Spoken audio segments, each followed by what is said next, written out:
Bonjour à toutes et à tous, bienvenue dans votre journal de la mi-journée sur TV Vendée en ce vendredi 13 septembre. À moins de 2 mois du départ du Vendée Globe, gros coup dur pour Romain Attanasio, le skipper de l'IMOCA Fortinet Best Western qui doit participer à son 3e Vendée Globe, a dématé la nuit dernière aux alentours de 3h30 du matin. L'incident est survenu pendant la course des 48 heures du défi Azimut. Après avoir sécurisé le bateau, Romain Attanasio et les 2 personnes qui l'accompagnent ont fait demi-tour vers l'Orient au moteur. Reste maintenant à savoir s'il réussira à trouver un mât et à effectuer les réparations nécessaires dans les temps pour être présent au ponton du Vendée Globe le 18 octobre. Un tour du monde sans escale dans un avion à hydrogène, c'est ce que souhaite réaliser à l'horizon 2028 Bertrand Piccard, explorateur et environnementaliste suisse, ainsi que l'ingénieur et ancien skipper Raphaël Dinelli. Il travaille actuellement sur un projet intitulé Climate Impulse, soutenu par une entreprise belge et un groupe d'ingénieurs vendéens. La construction de l'avion est en cours au Sables d'Olonne. Kim Bastard s'est rendu sur ce chantier pas comme les autres.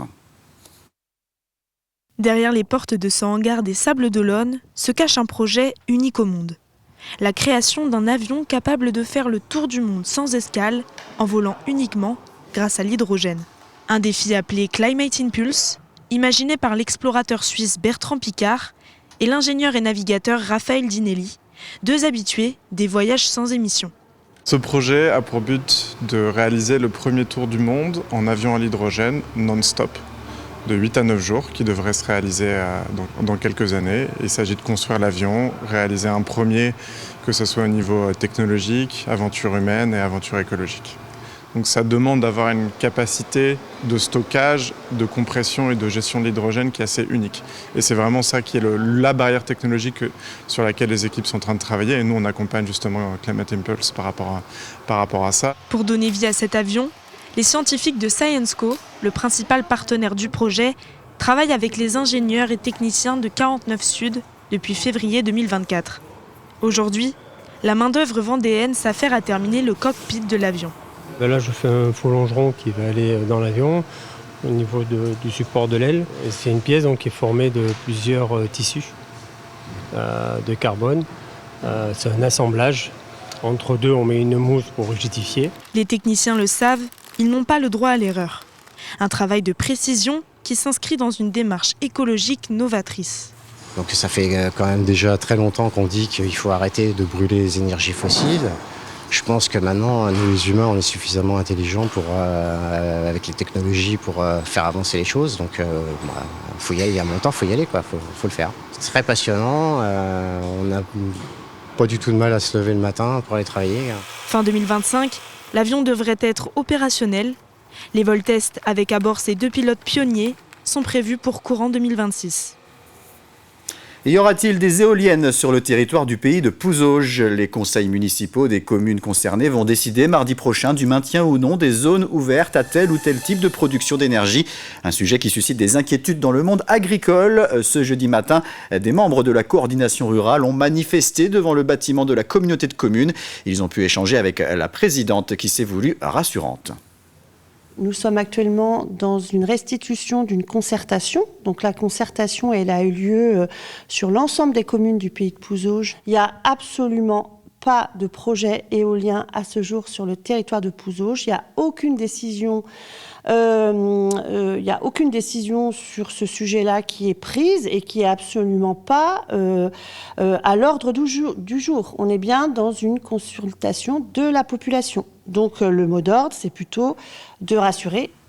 Un discours qui n'a pas vraiment convaincu les manifestants présents ce jeudi matin. Sans être totalement opposés à l'éolien, les agriculteurs redoutent l'implantation d'éoliennes sur des zones d'élevage. Je pense que concrètement, on nous enfume en nous disant ça. Il est clair que quand on prévoit un zonage pour les éoliennes, derrière, on le sait, il y a systématiquement après un projet.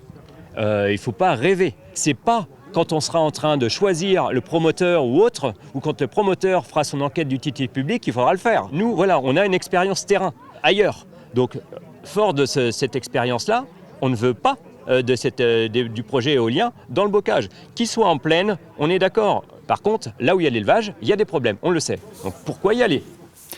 Des légumes rares, oubliés, voire menacés de disparition que vous pouvez voir pousser avant de les déguster dans votre assiette au restaurant. C'est le principe du tunnel des chefs, le nouvel espace installé au potager extraordinaire à La Roche-sur-Yon.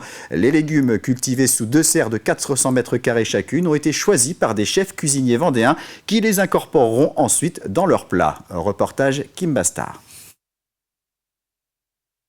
Réunis sous la même serre du potager extraordinaire, ces 3 chefs vendéens inaugurent aujourd'hui leur tunnel.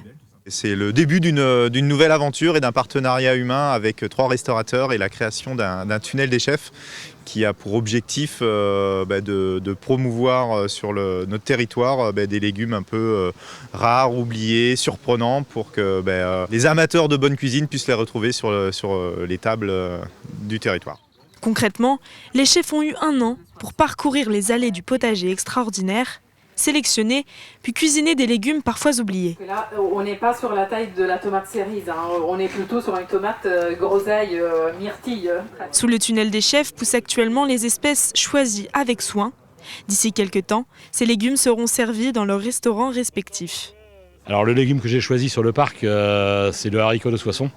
Parce que y a une grosse histoire avec ça. C'est pour moi un légume qui rappelle les goûts d'enfance et qui ne se trouve quasiment plus en frais via les marchés locaux, à part au potager. Moi je travaille avec le potager extraordinaire depuis près de 10 ans et j'achète des légumes chez eux depuis qu'ils en vendent. Donc je suis partenaire assez historique avec eux. Alors là, ce qu'on a mis en avant aujourd'hui, donc la tomate Ella 121, qui est vraiment une toute petite tomate. Que j'aime par son goût, par le côté c'est petit, c'est mignon et sa qualité naturelle pure en fait suffira pour faire un plat d'exception, je pense. Un projet culinaire qui attirera les bouches les plus curieuses, mais qui vise aussi à instruire et responsabiliser les clients. Le message, c'est faites confiance aux acteurs locaux, aux maraîchers, aux artisans, aux boulangers, les vrais gens, les gens de la terre qui vous garantissent des produits de qualité, de saison. La sélection des chefs évoluera donc tout au long de l'année, en fonction des saisons. Un partenariat savoureux qui permet dès à présent aux visiteurs du potager extraordinaire de prolonger leur découverte en soirée autour d'un dîner. C'est la fin de cette édition. Je vous donne rendez-vous à 18h pour un nouveau point sur l'actualité vendéenne. Très bonne journée sur TV Vendée.